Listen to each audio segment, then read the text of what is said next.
¿cómo lo vamos a argumentar? ¿No? Y entonces decíamos que las teorías de la argumentación hablaban de que la mejor forma de argumentar jurídicamente hablando es a través precisamente de hacer un silogismo jurídico con una premisa mayor, una premisa menor y una conclusión, ¿no? Decimos que la premisa mayor es más que transcribir el artículo que nos va a servir de plataforma para iniciar nuestro argumento. Tenemos que hacer unos argumentos tan sólidos que verdaderamente convenzamos, no solamente convencer al litigante, sino sobre todo convencer en la revisión y que puedan confirmarnos esta resolución. ¿Estamos? ¿Qué es lo que teníamos que decir? Bueno, primero, nuestra plataforma de despegue es el artículo y por lo tanto tendríamos que transcribirlo. Pero, adicionalmente a la transcripción del artículo, necesitábamos ¿qué? Hacer una interpretación del artículo. Una interpretación jurídica del artículo, y esta interpretación puede ser una interpretación literal, teológica, ontológica, sistemática y cualquier tipo de interpretación. ¿Por qué? Porque hay veces que las normas quieren decir algo y hacen otra cosa. A ver, ¿cómo quieren decir algo pero dicen otra cosa? Es un ejemplo que lo sacó algún autor de argumentación, pero el problema es el concreto. Imagínense que ustedes son dueños de un restaurante y ponen sus mesas bien limpias, con buena comida y buen sazón, y de repente llega una persona con un perro, se sienta, mete a su perro, y hay personas que le tienen tanta estimación al perro como si fuera un miembro de la familia, ¿o no? Y le dice: sírvale un pedazo de bistec a mi mejor amigo. ¿Lo podía hacer? Sí, porque lo va a pagar. Pues sí, ¿no? ¿El dueño del restaurante podía establecer sus reglas? Sí, pero ahí, como no hay regla, ¿podía impedirlo? No. De acuerdo a esto, ¿no? Y entonces, ¿ustedes creen que otros comensales se sentirían a gusto comiendo con el mejor amigo de ese hombre? Algunos sí, algunos no. Pero ustedes dirían: híjole, pero ¿cómo? O sea, no es que no me gusten los perros, sí me gustan, pero de lejos, ¿no? ¿A poco no? ¿Qué regla pondrían ustedes ya que se va el cliente? Dicen: no, a ver, limpian, desinfectan y todo. ¿Qué regla pondrían para que no les vuelva a pasar? Le ponen, la primera regla le pondría usted acá: no se admiten mascotas, ¿no? O no se admiten perros, no estamos con los perros, ¿no? No se admiten perros, ¿no? Y entonces llega un perro y dice: no se admiten perros. Esta regla va a los perros, ¿no? ¿O no? ¿O va a las personas? No, a las personas. Ah, entonces cambiamos la regla, ¿no? Porque los perros pues no nos van a entender, ¿no? ¿O no? Entonces no se admiten como perros, nos faltaba esto, ¿no? No se admiten personas con perros. Ya, ahora sí ya lo ponemos mejor, ¿no? No se admiten personas con perros, ¿no? Entonces ya sabemos que la regla va dirigida a la persona. ¿Estamos? No se admiten personas con perros, ¿no? Entonces de repente llega un comensal y en vez de traer un perro trae un oso. ¿Le puede permitir usted la entrada al oso? ¿O no? ¿Se dan cuenta que no es fácil? A veces nosotros le echamos la culpa a estos legisladores, hijo. híjole, ¿cómo no se dan cuenta? Pero si se dan cuenta al momento de aplicarlo, existen circunstancias recalcitrantes, es lo que le llama el autor, circunstancias recalcitrantes, o sea que de repente adviertes que no era el objetivo que pretendía la norma. ¿Estamos de acuerdo? ¿Sí o no? Sí. Entonces, decimos, no se admiten personas con animales, ¿no? Porque si lo hacemos a mascotas, pues pueden traer una ardilla, ¿no? ¿O no? Es que no es mi mascota, pero lo vi tan hambriento que quise traerlo aquí a comerse algo, ¿o no? No es mi mascota, ahorita lo voy a soltar, ¿no? ¿O no? ¿Se dan cuenta cómo necesitamos hacer una buena norma y una buena interpretación? ¿Estamos de acuerdo o no están de acuerdo? Y entonces decimos que no se admiten personas con animales, ¿no? ¿Están de acuerdo o no están de acuerdo? ¿Sí o no? ¿Ya está? ¿Qué pasó? Bueno, eso sí requiere una mayor inspección, ¿no? ¿Estamos de acuerdo o no? Otro ejemplo. Ustedes están en una biblioteca y agarra y entra una persona con su radio. Y dice, "Shh, oiga, no puede entrar con el radio. ¿Dónde está el letrero?" ¿No? Y volvemos a lo mismo. No se admiten personas con radio. ¿Y si tiene una televisión? ¿Sí puede o no puede? Si dice, no se permite la entrada con personas con aparatos electrónicos. ¿Y la computadora?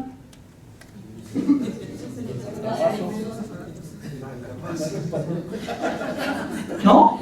¿Sí me explico? ¿Se dan cuenta cómo es bien difícil establecer una norma? Porque ahí vemos que hay normas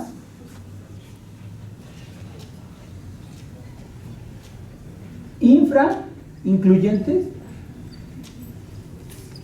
y hay normas supra-incluyentes. ¿No? ¿Cuándo es una norma infra-incluyente? Cuando yo digo que no se admiten personas con perros. ¿Por qué razón? Porque no incluyo casos que deberían de incluir. ¿Sí me explico o no me explico? O sea, yo veo casos en donde está la norma por debajo, excluyendo casos que mi objetivo era incluirlos en la primera norma. ¿Sí me explico?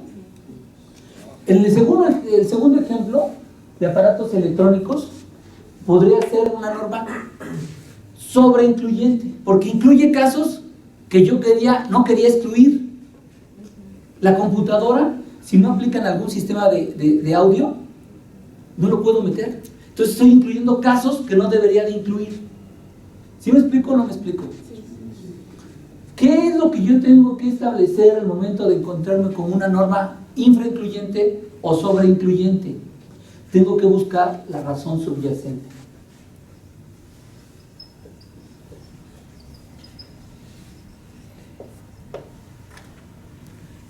Cuando yo digo que hago una interpretación donde digo, no se admiten personas con perros y me traen al oso, yo hago una interpretación subyacente y digo, yo lo que trato de evitar es que los comensales sean personas físicas, ¿me explico? Hombres o mujeres, ¿no? Niños o niñas. Pero yo no puedo permitir ni perros, ni osos, ni nada. Aún con mi norma infraincluyente, a través de estudiar la razón subyacente, yo hago una interpretación extensiva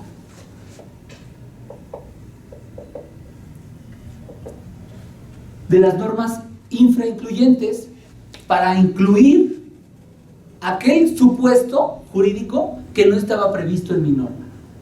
¿Me explico?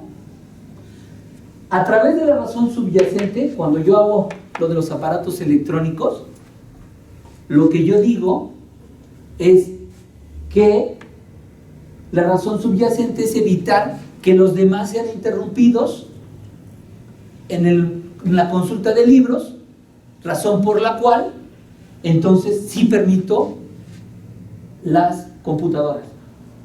Y entonces, a través de la razón subyacente, hago una interpretación restrictiva. ¿De acuerdo? ¿Sí quedó claro los ejemplos o no? Sí. Entonces, yo voy a hacer con todo esto mi premisa mayor. Hago una interpretación jurídica y esta interpretación jurídica yo la puedo utilizar a través de la razón subyacente si la necesito. ¿De acuerdo? No se trata de malear el derecho para hacer lo que se me antoja, sino se trata de interpretar el derecho para alcanzar un objetivo que se llama justicia. Yo estoy enfrente de personas que posiblemente un día sean jueces o magistrados, o ministros, ¿verdad? O consejeros, no lo sé. ¿Me explico? Entonces, podemos advertir que no basta el artículo, sino hacer una interpretación jurídica ¿para qué? Para que yo establezca una regla de aplicación. ¿Estamos? Hasta acá termina mi premisa mayor. En el ejemplo del séptimo 23 séptimos, yo les decía que había que hacer dos silogismos jurídicos.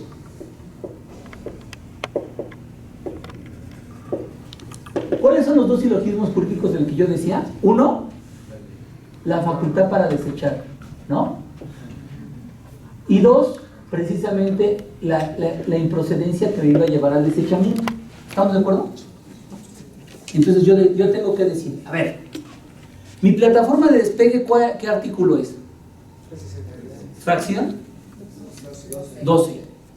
Yo digo, el artículo 61 de la Ley de Amparo, fracción segunda, establece que el juicio de amparo es improcedente contra las normas generales que requieran un acto de aplicación posterior al inicio de su vigencia. Esto implica que yo tenga que analizar si la norma es autoaplicativa o heteroaplicativa. Va a ser autoaplicativa cuando las normas generales, por su sola entrada en vigor, causan un perjuicio al particular. Esto es, aplicando la tesis de la jurisprudencia sobre la individualización incondicionada, estas normas autoaplicativas se realiza una individualización o un perjuicio al particular sin condición. Por el contrario, las normas generales heteroaplicativas son aquellas que requieren un acto concreto posterior a su inicio de su vigencia que pudieran producir un perjuicio al quejoso.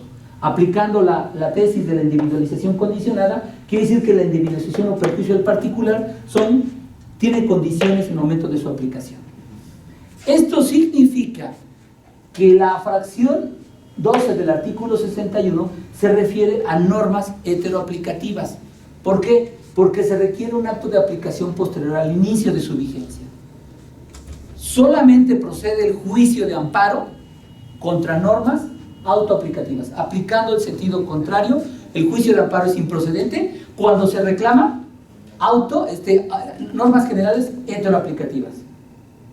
Y el juicio de amparo es procedente cuando se reclamen normas autoaplicativas. Ahí ya está mi regla. Ahora tengo que definir si el caso concreto estoy hablando de una autoaplicativa o heteroaplicativa. Porque esta fracción se refiere solamente a las normas heteroaplicativas. O sea, el juicio de amparo es improcedente cuando se trata de una norma heteroaplicativa y no hay un acto concreto de aplicación. ¿Sí lo entienden? ¿Sí vamos a entenderla? Ahora me voy a mi premisa mayor. ¿Cuál es mi premisa mayor? La premisa menor, perdón. El caso concreto. ¿Cuál es el caso concreto? ¿Qué? El decreto. Porque estoy en una norma contra leyes. No es el caso del Señor. Es la derogación. Aquí la premisa mayor sería la derogación del artículo 323 séptimos. En el caso concreto, el quejoso reclama la derogación del artículo 323 séptimos del Código Civil para la Ciudad de México. ¿Estamos de acuerdo? No estoy diciendo nada con respecto al señor. En este caso concreto tengo que establecer cuál es el contenido de la norma. Por eso este silogismo jurídico es diferente a cualquier otro amparo. Por eso es especial. ¿Me explico? Entonces, ¿qué es lo que yo tengo que hacer? Pongo cuál es el contenido del artículo. Y después establezco las condiciones de aplicación.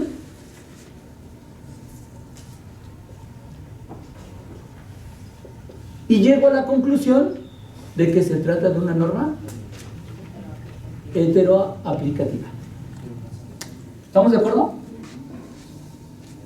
Ya dije que mi regla de no procedencia, mi regla de aplicación es que no procede contra leyes heteroaplicativas. ¿Estamos de acuerdo? Y ya llegué a la conclusión de que esta es una norma heteroaplicativa, pero la tuve que explicar. Su contenido y cómo advierto y separo de ahí las condiciones de aplicación. ¿De acuerdo? Y después, entonces ya hago la conclusión. Aplico mi regla de aplicación y digo, como se ha explicado con anterioridad, el artículo 61 dice que el juicio de amparo es improcedente contra leyes heteroaplicativas. En el caso, la derogación del artículo 63 es una norma heteroaplicativa, por lo tanto el juicio de amparo es improcedente. ¿Sí lo entendieron? Sí. Y ahí se agrega que no, que quejoso de motu propio dijo que no se le había, no había habido un acto de aplicación. Sí, aquí se le puede poner la conclusión, pero aquí entonces yo tengo que, en mi conclusión digo,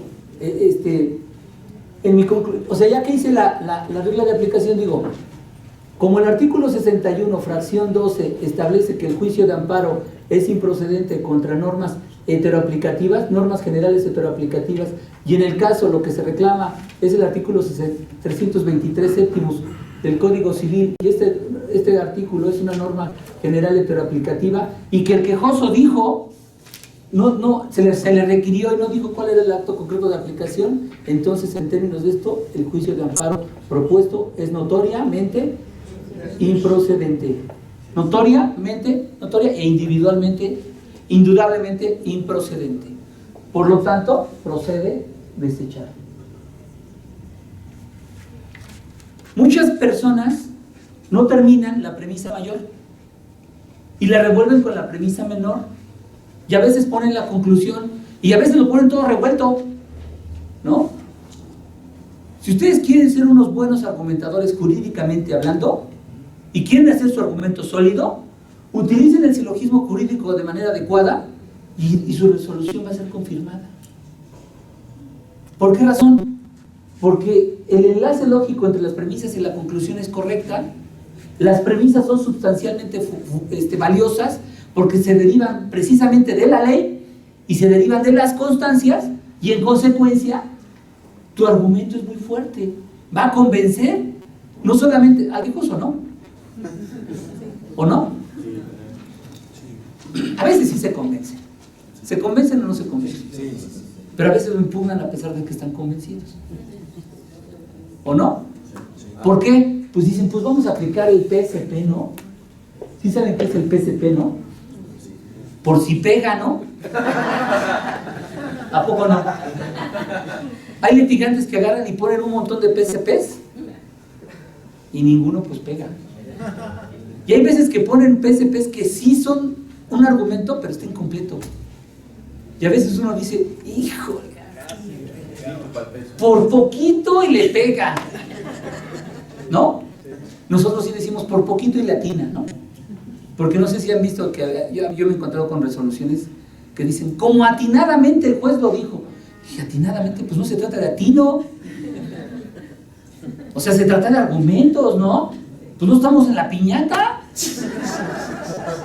Que a veces le quita la piñata y se le quita y no la atinó, ¿o no? O sea, se trata de, como cazador, con una sola bala, ¡pum!, en la cabeza. Ya. ¿O no? O los jueces dicen, y además de esto, y además por si no esto, y por si no el otro. No. O sea, el argumento exacto para resolver el problema. ¿Estamos de acuerdo? Sí. Tengo una duda. ¿Cómo podemos ¿Cómo vamos a saber que bueno, si es juez de distrito o colegiado? ¿Qué depende? Colegiado, por ejemplo. Ah, ya, no, entonces ya está bien. Como son órganos terminales, si ya lo dijo, pues ya está, ¿no? ¿O no? ¿Sí o no? Si lo dijo la Suprema Corte, ¿está bien o está mal?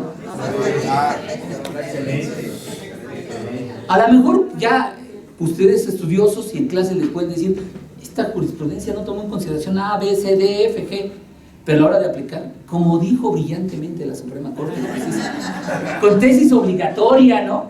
¿O no? ¿No? Aunque ya en clases dices, ay, qué barbaridad están diciendo, ¿no? Por eso dicen en una nueva reflexión. Eso. Déjenme decirles que cuando yo empecé a aplicar, a hacer el control de convencionalidad sobre el artículo 174, sí les dije, ¿no? Sí. Espero que los que vayan con magistrados no le vayan a decir, no vayan a hablar mal de mí porque después me lo andan revocando, pero bueno.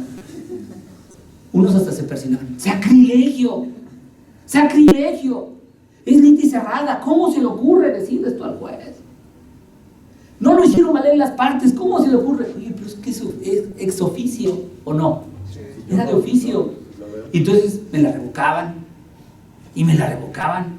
Y me la revocaban. Y yo me fortalecía más con más argumentos, con más argumentos, con más argumentos. Le decía al secretario, dijo este argumento, ahora dile esto. Dice este argumento, ahora dile esto, ¿no?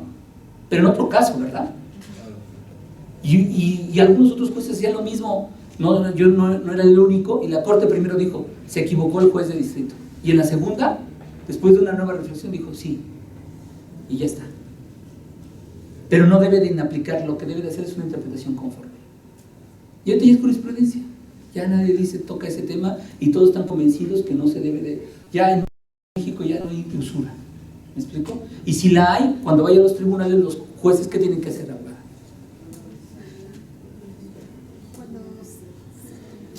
Cuando se inaplique. De la usura. Es bueno, lo que ayer usted explicó, que es bajar el porcentaje. Exacto.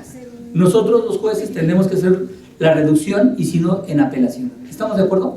Ahora, ¿por qué es importante hacer una diferencia entre las autoaplicativas y las heteroaplicativas? Porque se desprenden diferentes reglas de aplicación.